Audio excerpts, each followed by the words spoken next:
But এই জায়গাতে কিন্তু লক্ষ লক্ষ পাস করার কোনো সুযোগ নাই। যেহেতু আসন সংখ্যা সীমিত, আসন সংখ্যার মধ্যে কম্পিটিশন করে ওই যে বিসিএস এর মতো যে পরীক্ষা হয়, সেই পরীক্ষাতে যে কম্পিটিশন হয়, প্রতিযোগিতা হয়, সেই প্রতিযোগিতায় তোমাকে ওভারকাম করে এখানে আসতে হবে, তাহলে তুমি একটি আসন পাবে। তোমাদের প্রতি একটি বিশেষ অ্যাডভাইস থাকবে।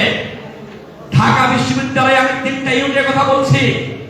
তোমরা যে গ্রুপের ছাত্রই হও না কেন, তুমি যদি বিজ্ঞানের শিক্ষার্থী হও, তোমার কিন্তু ঢাকা বিশ্ববিদ্যালয়ে 3টি জায়গায় পরীক্ষা দেওয়ার সুযোগ আছে।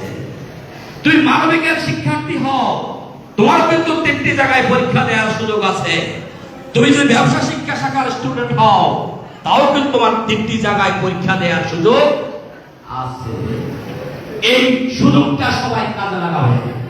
3টা জায়গায় তুমি পরীক্ষা দেবে, এই জায়গাটা মিস করবে না। কারণ তুমি সায়েন্স থেকে ব্যবসা শিক্ষা শাখায় আসতে পারো, সায়েন্স থেকে তুমি মানবিকে যেতে পারো, মানবিক থেকে তুমি কমার্সে বা সায়েন্সে যেতে পারো, আবার কমার্স থেকে তুমি বিজ্ঞান বা মানবিকে আসতে পারো।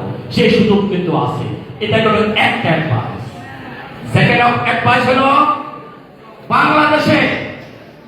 বাংলাদেশে যে কয়টা পাবলিক ইউনিভার্সিটি আছে, সেই কয়টা পাবলিক ইউনিভার্সিটি পরীক্ষা দিবা।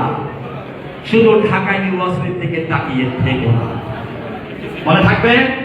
সুতরাং এই কাজগুলো যদি করতে পারো, আমাদের শিক্ষকদের ইনস্ট্রাকশন যদি মেনে চলতে পারো, তাহলে আমি বিশ্বাস করি তোমাদের পক্ষে, তোমরা যারা পাবলিক বিশ্ববিদ্যালয়ে ভর্তির স্বপ্ন দেখছো, তাদের স্বপ্ন সফল হওয়ার যথেষ্ট সুযোগ রয়েছে, যথেষ্ট পরিমাণে সম্ভাবনা রয়েছে।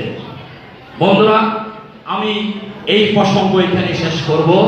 তোমরা সবাই ক্লান্ত। আমার একটা থিম সং আছে, আমি এই থিম সংটা তোমাদেরকে একটু শোনাতে চাই। থিম সংটা মনোযোগ সহকারে শুনবে, মনোযোগ সহকারে শুনবে, এবং এটার মধ্যে তোমাদের জন্য যথেষ্ট তথ্য উপাত্ত রয়েছে। এটা একটু দেখো। আমাদের